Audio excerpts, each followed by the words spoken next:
হয়, এই মুহূৰ্তত মই যিহেতু চেঙা সমষ্টিত উপস্থিত আছোঁ আৰু চেঙা সমষ্টিৰ মই এটা পথ দেখুৱাম আৰু সেই পথটোৰ অৱস্থা আপোনালোকে দেখা পোৱাৰ পাছত অনুমান কৰিব পাৰিব। আচলতে যি বিধ্বস্ত পথ, সেই পথে আচলতে এক প্ৰকাৰ যি ৰাইজ আছে সেই ৰাইজক আচলতে জ্বলা কলা খুৱাইছে। আৰু এই যিটো পথ, সেই পথছোৱাৰ মাজতে থকা এখন আমি ফুটব্ৰিজ দেখুৱাইছোঁ। এই ফুটব্ৰিজখনৰ অৱস্থা চাওক, এবাৰ চাওক, আপোনালোকে অনুমান কৰিব পাৰিব এখন গাড়ী পাৰ হ'ব নোৱাৰে। এই যিখন ফুটব্ৰিজ বনোৱাইছে, একাংশ ঠিকাদাৰে তেওঁলোকৰ যি মৈমতালি, সেই মৈমতালিয়ে আচলতে সমগ্ৰ এই অঞ্চলৰ যি বাসিন্দাসকল আছে, সেই বাসিন্দাসকলক আচলতে ক্ষোভিত কৰা বুলি ক'ব লাগিব। এই অঞ্চলৰ ৰাইজ ইতিমধ্যে ক্ষোভিত হৈ পৰিছে। আৰু দেখিছে যে ইফালে যদি অকণমান দেখুওৱা হয়, ঠিকাদাৰে চাওক কিদৰে আধৰুৱা হিচাপে তেওঁলোকে আজি 2-3 বছৰ ধৰি এইদৰে এখন ব্ৰিজ, পকী ব্ৰিজ এখন নিৰ্মাণ কৰাৰ কথা আছিল। এই যিটো পথ, এই পথটো আচলতে বহুকেইখন প্ৰায় 20-25খন গাঁৱৰ লোকে এই পথটোৰে অহা যোৱা কৰে আৰু এই পথটোৰ জৰিয়তে আচলতে ইয়াৰ পৰা বৰপেটালৈকে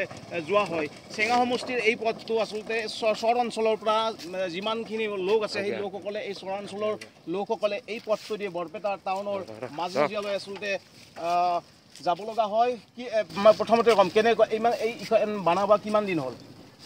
ইখন বানানটো আপনার জানে বহুত দিন হল, কিন্তু এতে কামটো ঠিকই হওয়া নাই। তার মানে কামটা চলি আছে, তার ওই যে পানির কারণে কামটা করবা পারা নাই। পানী নোহোৱাতেতো কামটো কৰা নাই? নাই কৰা নাই। তাৰ আগতে তো বহুত দিন ধৰে কিনে এনেকে আমি কষ্ট কৰি আছো, বহুত দিন ধৰে কষ্ট কৰি বহুত কষ্ট হৈছে। অলপ ইফালে আহিম দাদা, ওচৰলৈ আহিম। কি ক'ব, এই যিখন ঠিকাদাৰৰ যি মৈমতালি, আচলতে তেওঁলোকে বাৰিষাৰ আগতে তেওঁলোকে কামটো এই ব্ৰিজখন বনাব লাগিছিল, কিন্তু বনোৱা নাই। ৰাইজৰ কেনেকুৱা অসুবিধা হৈছে?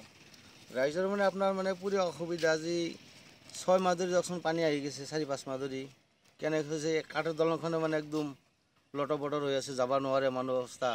সেই এটা ৰাস্তা আৰু আপোনাৰ এই এটা পকা ৰাস্তা, সেইটোৰ মানে কোনো কাম চাম নাই, সেনেকৈ আৰু বহুত অসুবিধা। মানে যদি এইখন যদি ভাঙি যায়, তেতিয়াহ'লে এই চাইডৰ মানুহখিনি কোনফালে যাব? ৰাস্তাই নাই, আৰু এইটো ভাঙিলে কোনো ৰাস্তাই নাই।